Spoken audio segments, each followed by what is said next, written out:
What's up, guys? Sub-Zero here, back for another VOD review. Today, doing another game from the Tactician's Crown Day 1, and it ended up being quite a good day for Americas. Look at this. We get 3 people in the top 8 so far, and some people not too far off. Soju, Dank, Memes. I mean, 5 people in the top 16. Very, very good. APAC also doing really, really well. A-Long, Seal of Bora, and Tidal in the top 8 here. What's crazy is that APAC has this nice top 3, and then also a horrible 4 people in the bottom 8. So very hit or miss for APAC here. But all that being said, the player that I want to VOD review today is the best performing Americas player on the day. Bruhbruhbruhwho here had some great scores, only 1 bot 4 on the day, and overall a lot of top 2s, a lot of top 3s. And I want to VOD review his game 5 here because this was just a crazy game. This is one of those games where I legit had multiple people come to me and say, you must VOD review this game. And so usually when that happens, it means it's a pretty good game to watch. And this one, it definitely was one. Enough said. Honestly, just watch and learn. It's one of those games where you think it's going one direction and you think it's going to be, oh, super, super obvious, just do this thing. And then it ends up not being that at all. So we start off here with an Alawi plus a Jinx, which already Chef's Kiss, amazing. This opens up obviously Anima as an option. Also the Alawi opens up kind of like AP Flex stuff as an option. So a lot of really, really good stuff right out of the gate here. And then we do see the Briar here. So very, very easy to just open us up to Anima. There is another player who has a potential Anima opener, but they don't actually have the last piece of it yet. So that's something to keep in mind here, is that we might get griefed on the Anima, but obviously we do want to hold on to it. And then we get this gold orb here. So we can actually make 10 and start the game with Anima. So a great start already for bruhbruhbruhwho, and we can be happy to take some kind of augment that allows us to lost streak and then play Anima from here. Big Bang, late game scaling. I mean, none of these really amazing for this lost streak strategy. I was looking at bodyguard training because this one does tend to cap out highly. The only downside is if you do ever run into like a 1v1 situation where both players are trying to grief, it's really, really bad for you because it's giving you extra stats. And as we scout, we don't actually see too many scary people that we're afraid are going to grief us. The other player with Anima, I think, ended up selling out of it, which is really good news. But bruhbruhbruhwho wants to make sure that there is no chance of us getting griefed on Anima here, and also just doesn't want to take bodyguard. So we have to take the Crown of Demacia here. The idea behind this is that this is a really, really nice item that you can slam every round and essentially guarantee that you lose a fight. You can just throw it onto this Jinx here, and it's pretty much impossible for you to get griefed. You can always just throw a unit in the front line, and this is really nice. It basically scares most players off of griefing us, because then the only way for us to truly get griefed in this position is if somebody like full opens here. If they full open, obviously, no matter who you put the crown on, you are not going to lose the fight. But outside of that,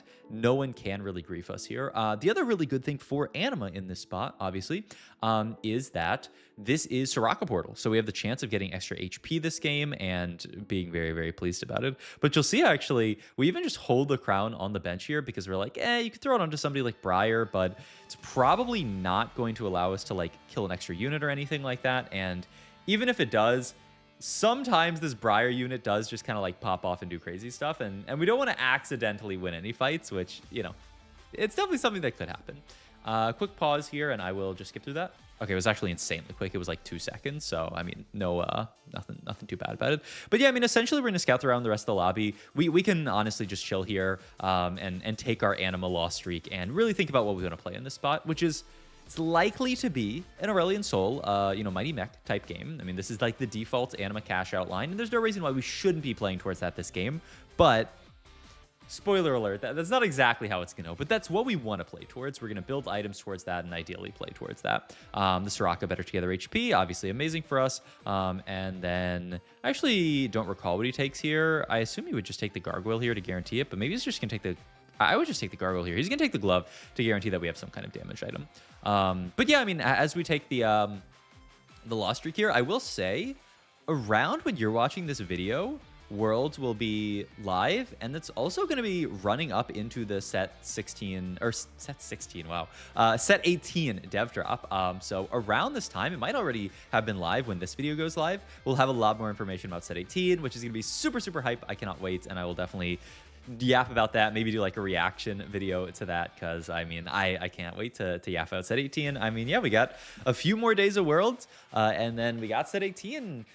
Sadly, not coming that quickly because PB got delayed, but I mean, we'll at least get some information about it, which hopefully will, I'm in the desert. I'm in the middle of the desert right now, and just a little bit of water is all I need to be happy. I'm really surprised, by the way, this player Bensock here. This is the most like half-assed grief I've ever seen, where they don't want to drop out of like making 40 gold here, so he even just leaves a Jax to like. Had we fought Bensack, obviously, like, was Bensack in our, yeah, Bensack was in our pool, so they were trying to grief us, but like this doesn't grief us. I mean, we're just playing 3 anima, so all they do is just lose a fight for free. I'm not really sure what the thinking was there from Bensack, but I mean, hey, if you're bruhbruhbruhwho, you will take it, and you will just continue to chill in the spot here. Only thing is we have to make sure we don't lose this fight, but hey, at least we get Voyager in on this board. We can throw the crown onto the bunny and be pretty happy about it. One other thing that I will say is interesting about this spot is, we did take the Crown of Demacia for Lost Streak. I'm not actually sure what the real, like, game plan for the Crown of Demacia is. If you look at the stats, this item doesn't look very good onto, like, the mech, like ASOL or onto the mech. So I'm actually curious, had everything gone perfectly for bruhbruhbruhwho, what would we have played in this spot? But, I mean, I do think it is probably Mighty Mac, as you will see as the game develops here. We'll see as we get there, but I do think he was angling for that. It's just kind of funny because like the stat, if I just pulled up the stats, and the stats on Mighty Mac and the stats on ASOL both look pretty awful for this item. You could see in a world where maybe you get some kind of like extra tankiness, you can throw it onto ASOL or something. Mighty Mac seems really sketch to throw it there, but if you want to be crazy, you could throw it. But yeah, I mean, second augment here, really just looking for some kind of good combat here, and we get Twin Guardians, which is fantastic in this line. Just throw it onto the mech and onto Morgana usually, and you have a good time. And we're going to keep our lost streak a-going here. We can always, bench and remove this this Crown of Demacia to give ourselves the possibility of hitting something good. And we're also going to pop these and look for the Rod. Almost always want to take Rod in this line just because Death Cap's really good, JG's really good, everything's really good. We can even, yeah, he's hovering actually potentially the JG Slam here, which makes a lot of sense with Crown of Demacia. He's looking at actually just waiting here because why not? Crown of Demacia obviously giving you that AP scales really nicely with JG. Death Cap, of course, never bad. Probably, the ideal BAS is just like Death Cap plus JG plus Crown. Though I feel like you'd almost want like a Gunblade or something just to make sure that your ASOL doesn't die with Crown of Demacia, because it can happen. You can get wrapped on. You can have random Master Yi's walk to your backline and kill you. You can have stuff like happened.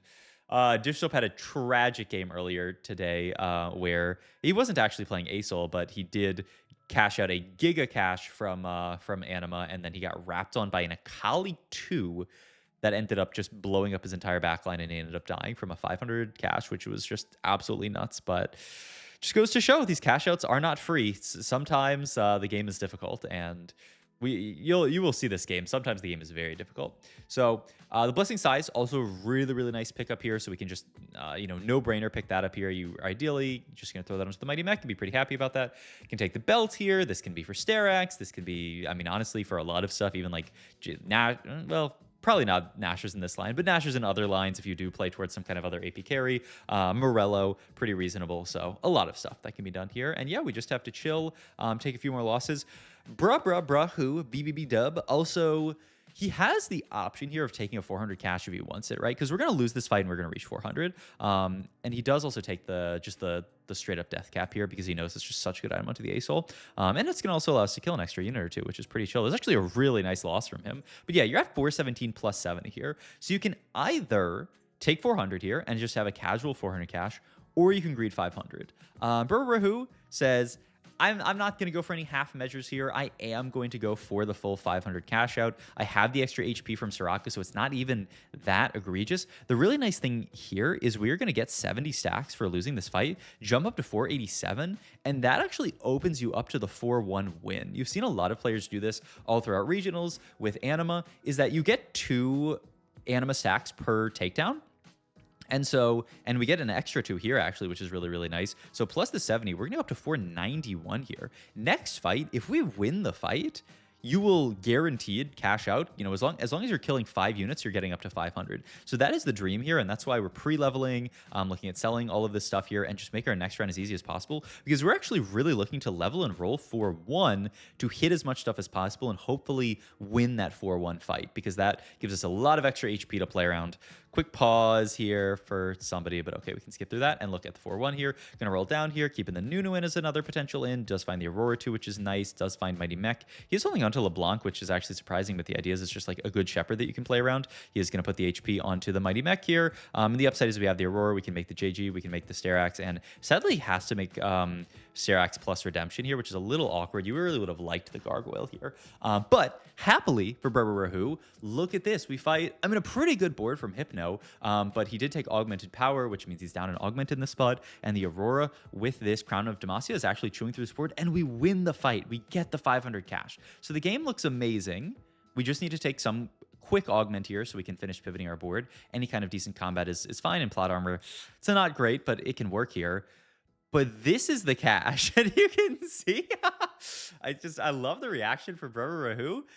Echoing Bat Blades plus Battle Bunny Crossbow, two of the just AD items that have no use on this board whatsoever. We also don't get Fiora from our cash out here, so we have no one to hold on to it. We just get 30 gold plus the champion duplicator here. So what do you even do in this spot here? Well, the answer is we're going to roll it down, and we're going to kind of just figure it out based on what we hid in this spot. We find LeBlanc too, which he does end up picking up and then moving the items over to. Obviously, we don't need Anima on this board anymore, so we can play for that. He actually scouts around and thinks, I have 5 LeBlancs plus dupe. I'm actually like pretty close to LeBlanc 3 here. But this LeBlanc unit is very, very contested in general. This player is obviously going to look to play into LeBlanc. This person can hold LeBlanc.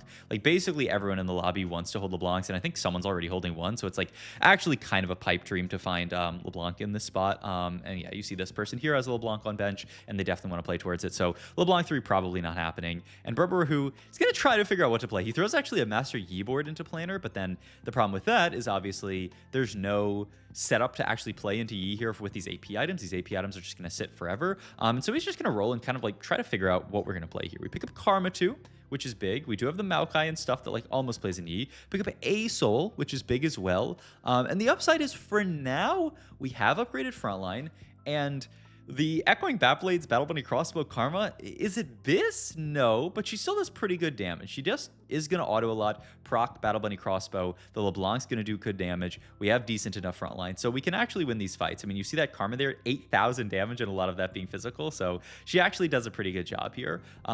Instead, for a second, we look at this game plan of playing more towards like vertical mecha.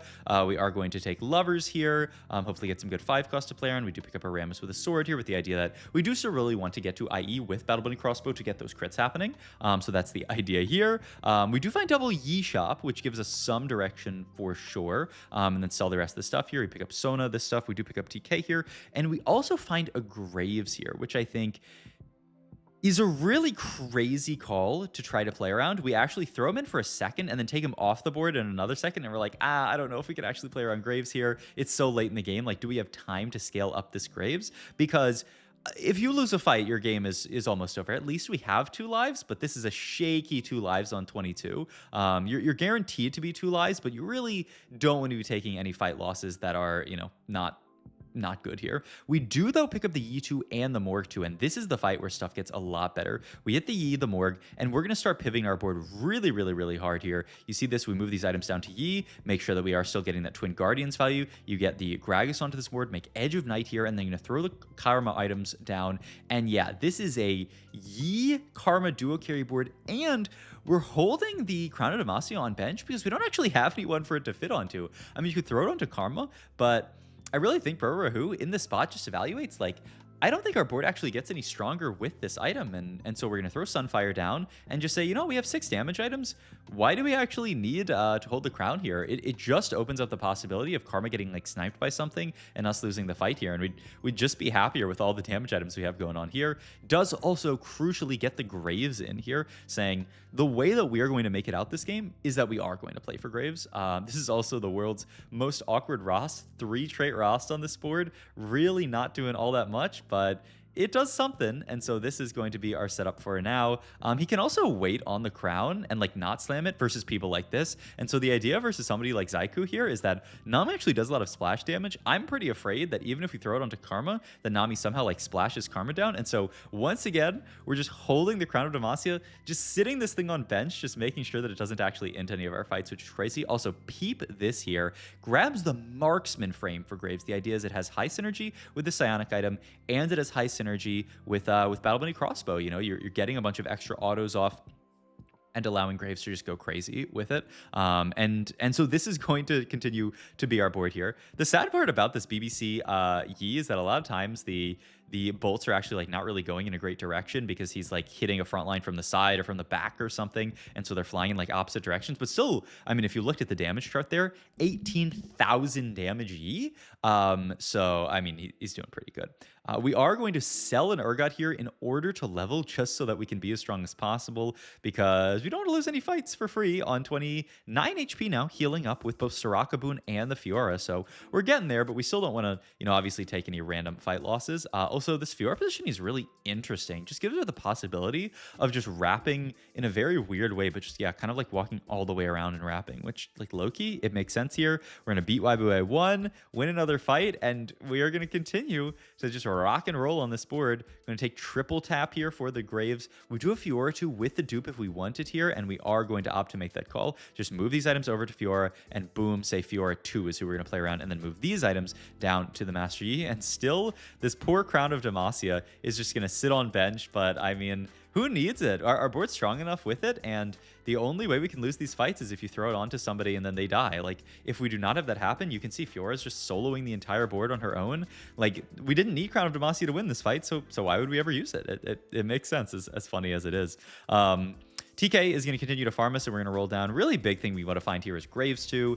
Even the Ross 2 is not the worst. And we do find another Graves, which is nice. He's also considering some swaps around in his board, because obviously, you know, Marauder's good on this board. 3 Psionic, you know, not really good. There's not really a better brawler that we can play over the Gragas, so you don't really want to drop that. And losing the Psionic item seems quite bad, so I do think this is the board that we must play.